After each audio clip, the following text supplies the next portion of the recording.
Good morning. कैसे हैं आप सभी लोग? उम्मीद करता हूं कि पढ़ाई आप लोग की ठीक ठाक चल रही होगी।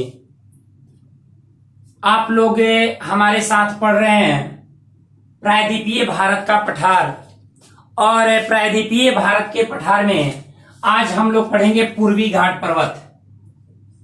पूर्वी घाट पर्वत हेडिंग डालिए आप लोग, पूर्वी घाट पर्वत।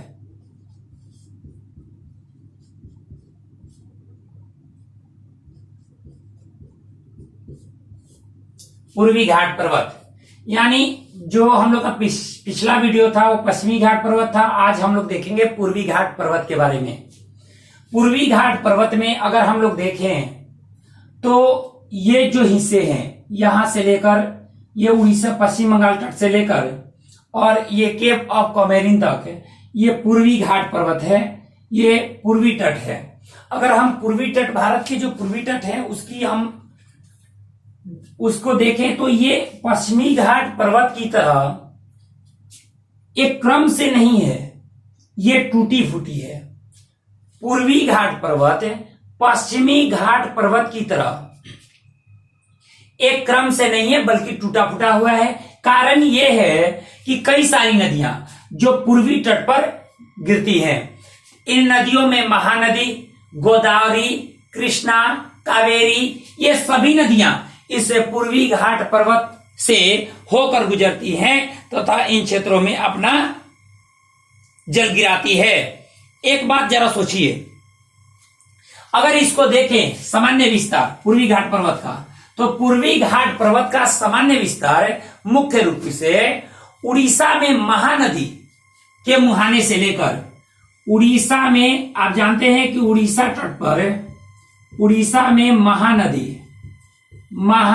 के मुहाने से लेकर और कहां तक है तो ये नीलगिरी की पहाड़ी तक है। नीलगिरी तमिलनाडु में नीलगिरी पहाड़ी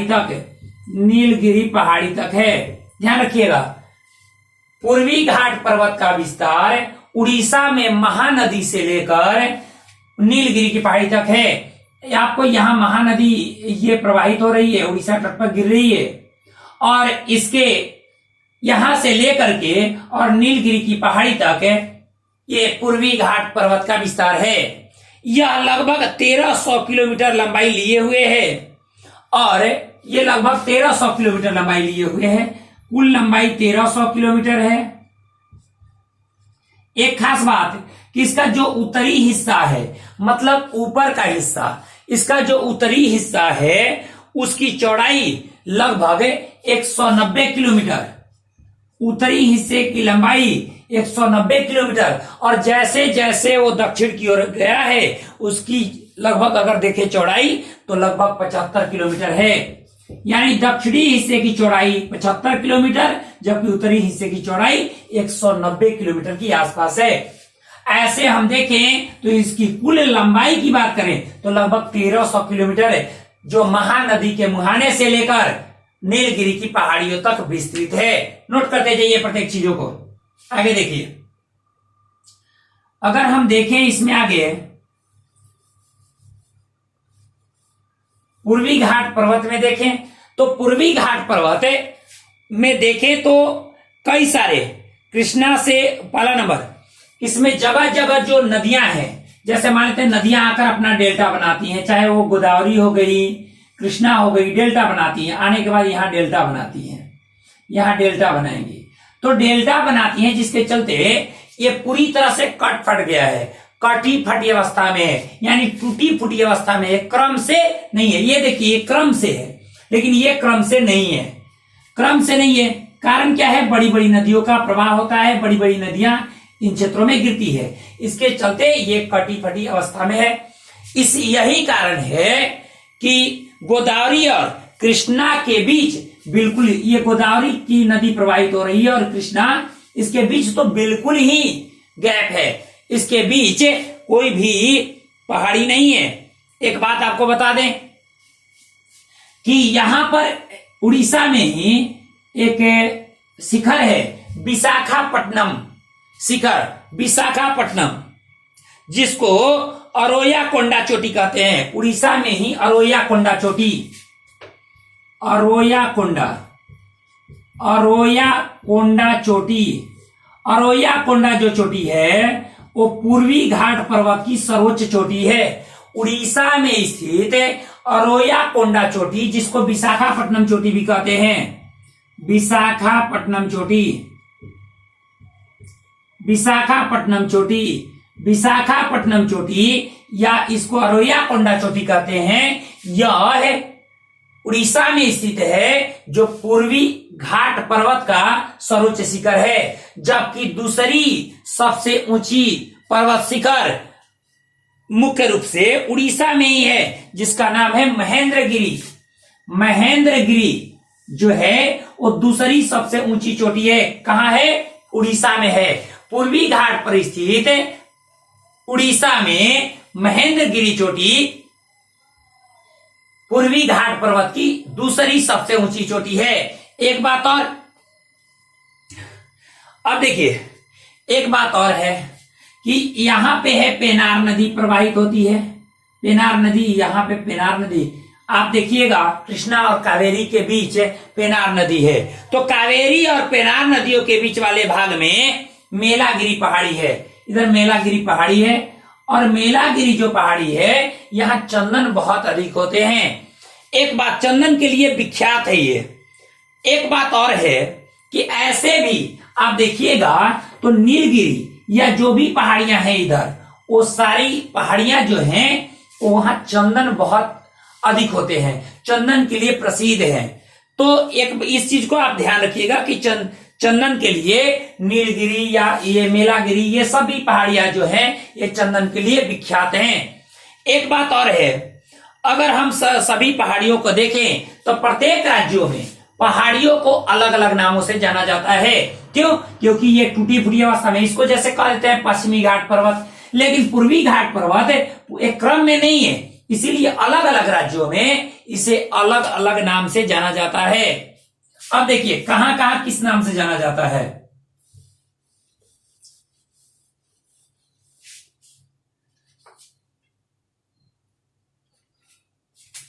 उड़ीसा में देख रहे हैं महेंद्रगिरी। आप आंध्र प्रदेश में देखिए, आंध्र प्रदेश में, आंध्र प्रदेश राज्य में कई सारी पहाड़ियां हैं छोटी छोटी। नल्ला मलाई, पालकोंडा, वेलिकोंडा, नल्ला मलाई,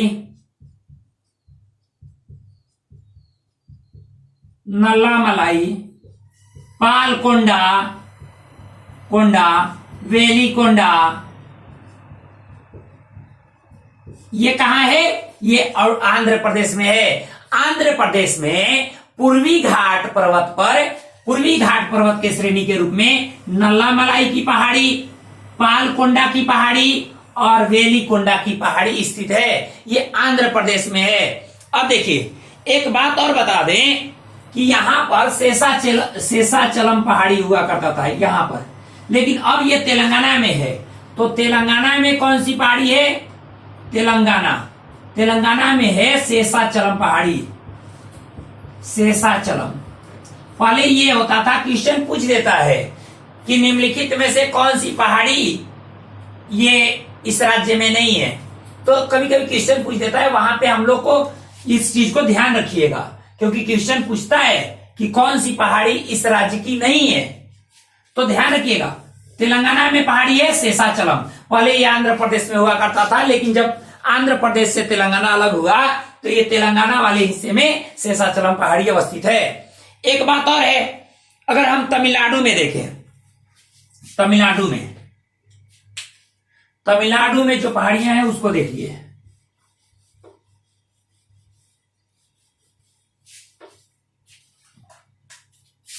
तमिलनाडु में कौन सी पहाड़ियां हैं? पहला जवादी है, सेवराय है, पंचमलाई है, जवादी, सेवराय, पंचमलाई, सिरुमलाई, ये जितनी नदियां, ये जितने पहाड़ियां हैं, पंचमलाई, सिरुमलाई, ये सभी पहाड़ियां कहां है? तमिलनाडु में है। जवादी, सेवराय, पंचमलाई, सिरुमलाई, ये सब पहाड़ियां कहाँ है? ये तमिलनाडु में है। देखिए प्रत्येक चीजों को आप ध्यान से देखते जाइए और इसको नोट करते जाइए, क्योंकि इससे क्वेश्चन जो पूछते हैं वो पहाड़ियों को उठा देगा कि यह पहाड़ी किस राज्य में है। देखिए इसमें हम लोगों ने क्या क्या देखा। हम लोगों ने देखा कि जो पूर्वी घाट पर्वत है वो पश्चिमी घाट पर्वत की तरह लगातार नहीं है, मतलब एक क्रम में नहीं है, वो पूरा विस्तार नहीं होकर कटी फटी अवस्था में है। पूर्वी घाट पर्वत पश्चिमी घाट पर्वत की तरह नहीं है, बल्कि ये कटी फटी अवस्था में है। दूसरा, इसकी औसत ऊंचाई पश्चिमी घाट पर्वत की ऊंचाई की अपेक्षा कम है। इसकी ऊंचाई, पूर्वी घाट पर्वत की ऊंचाई पश्चिमी घाट पर्वत की ऊंचाई की अपेक्षा कम है। सपोज आप मान लेते हैं ये वाला हिस्सा देखिए, ये वाला आप हिस्सा देखिए,